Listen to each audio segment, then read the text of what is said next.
শুভ সকাল। আজ পঞ্চমী। হ্যাঁ, আমি চলে এসেছি আমার রান্নাঘরে। আজ আমি সকাল সকাল চলে এসেছি, মানে অ্যাকচুয়ালি আমার ব্রেকফাস্ট করতে। আজ ব্রেকফাস্ট করার মতন আমার কিচ্ছু নেই, মানে নিজের রুটি পরোটা যাই হোক খাই, কিন্তু আজ আমি সেগুলো কিছু খাবো না। আজ বলে না, কদিন ধরেই আমি খাচ্ছি না। সকাল সকাল কাজ টাজ করে আমি একটু ভাত খাচ্ছি, কিন্তু কী হলো, আজ ভেবেছি একটু চিড়া পোলাও করবো। হ্যাঁ, ভাবলাম চিড়া পোলাও যখন করবো তো আপনাদের সাথে একটু শেয়ার করে নিই।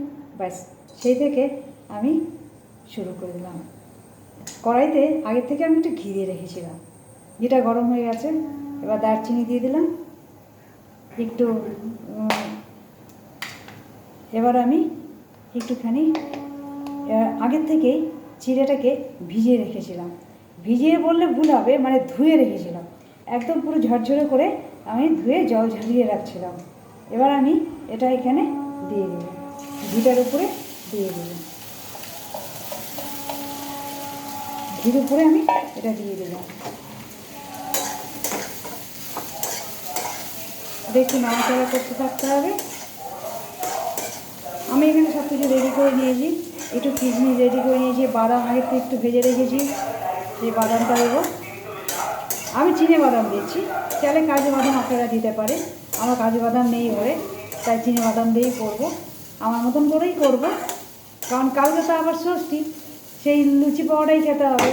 আর আমার কয়েকদিন ধরে গ্যাসের একটু প্রবলেম চলছে, আর সেই কারণে আমি ভাবলাম যে না, আজকে আর আমি পাওয়াটা লুচি কিছুই খাবো না, আমি খাবো, কী বলে, চিড়ে পোলাও করে নিচ্ছি, সেটাই একটুখানি খাবো। আমার হাজব্যান্ডও খাবে, উনি অবশ্য শুধু দুধই খান, সকালবেলা দুধ বিস্কুট দিয়েই ব্রেকফাস্টটা করে রেগুলার।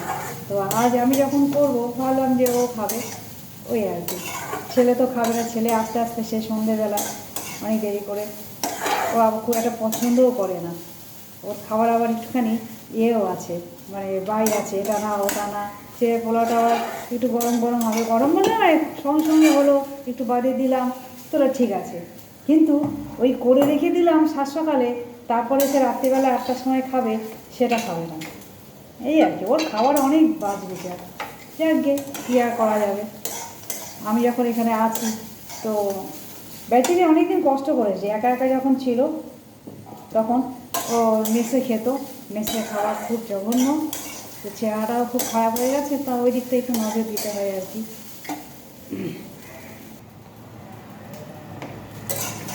এবার একটু নাড়াচাড়া করতে, নাড়াচাড়া করে এটা একটু স্লাইড ভাজা ভাজা মতন হবে। তারপর আমি এতে একটু নুন দেবো, চিনি দেবো, মানে মিষ্টি স্বাদ মতো, একটু মিষ্টি দিতে হয়, একটু নুন দিলাম,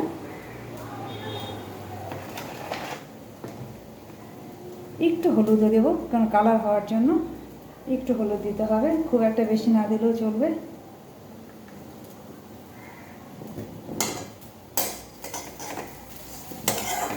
আমার এখানে চিড়া পোলাও মানে ঘিটা একদম ভালো পাওয়া যায় না, আমি উড়িষ্যায় জানি না কেন। আমি যখন বাড়ি থেকে আসি তখন আমি আমার ঘি নিয়ে চলে আসি, ওখানে বানানো ঘি পাওয়া যায় বেশ ভালো, সেই ঘি একবারে বেশি করে নিয়ে আসছে, অনেক দিন ধরে চলে। তো এবার আমার ঘিটাও প্রায় শেষের দিকে, এবার আবার কবে বাড়ি যাব তবে আমার সেই ঘি খাওয়া। এখানকার ঘি একটা কী পাওয়া যায় বেশ, আমার একদম পছন্দ না ঘিটা। আমি এবার এতে একটুখানি চিনি দেবো, পরিমাণ মতন চিনি দেবেন। একটু অনেকে একটু মিষ্টি মিষ্টি ভালো খায়, আমি যেমন একটু মিষ্টি খেতে ভালোবাসি, তো একটু মিষ্টি মিষ্টি দেবো।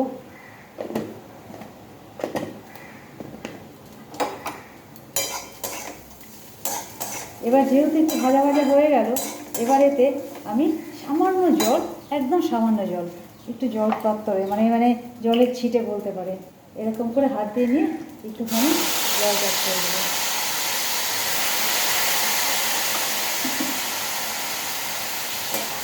দিয়ে এবার আমি একটু এটাকে হালকা একটু চাপা দিয়ে অল্প সিম আছে রেখে দেবো। দেখবেন চাইলে কিন্তু এতে অনেক কিছু দেওয়া যায়। আপনি আর হয়ে যাওয়ার একটু আগে, জাস্ট আগে একটু আমসত্ত্ব, যদি ভালো আমসত্ত্ব হয়, অল্প ঝিরে অল্প অল্প ছোটো ছোটো করে পিস পিস করে কেটে রেখে দিলে সেটা দিতে পারবেন। আমি যেমন চিনে বাদাম দিলাম, তার পরিবর্তে আপনি কাজু ব্যবহার করতে পারেন, মানে এরকম একটু অদল বদল করা যেতে পারে মেনলি। তো আমি না চাইলে এভাবেই করে নিচ্ছি আর কি, যা আছে তাই দিয়েই করে দিলাম। এবার আমি এটাকে একটুখানি সামান্যক্ষণ চাপা দিয়ে রাখবো, কারণ এটা চিড়ে তো। আর আমি চিড়েটা কিন্তু একদম পাতলা চিড়ে নিলে হবে না, চিড়েটা একটু স্লাইট মোটা, মানে মোটা চিড়ে যেটা হয় সেই চিড়েটা নিতে হবে, তাহলে চিড়ে পোলাওটা ভালো হবে। পাতলা চিড়ে নিলে কিন্তু হবে না, ওই জল দিয়ে ধুতে গেলে একদম কেমন ভেঙে ভেঙে যায় পুরোটা। আমি এটা শক্ত চিড়ে, আর জল দিয়ে ধুয়ে আমি জলটা সঙ্গে সঙ্গে ঝাড়িয়ে বলেছিলাম, মানে জল ছিলই না ওতে, জাস্ট ওতে যে কতটা ভিজেছে ভিজে গেছে।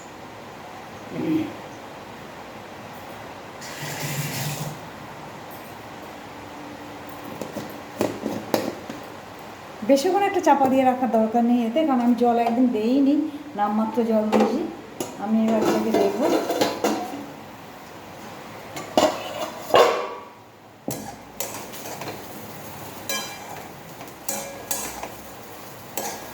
দেখুন হয়ে গেছে, দেখতে পাচ্ছেন, আমি দেখাচ্ছি।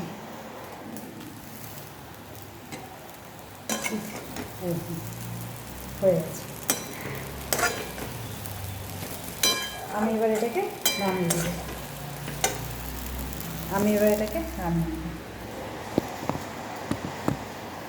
হয়ে গেছে প্রায়। এবার আমি এটাকে রেখে দেব। ঠিক আছে, আজ আর নয়, সকালের ভালো হোক, পুজো কয়েকটা দিন খুব ভালো করে কাটান।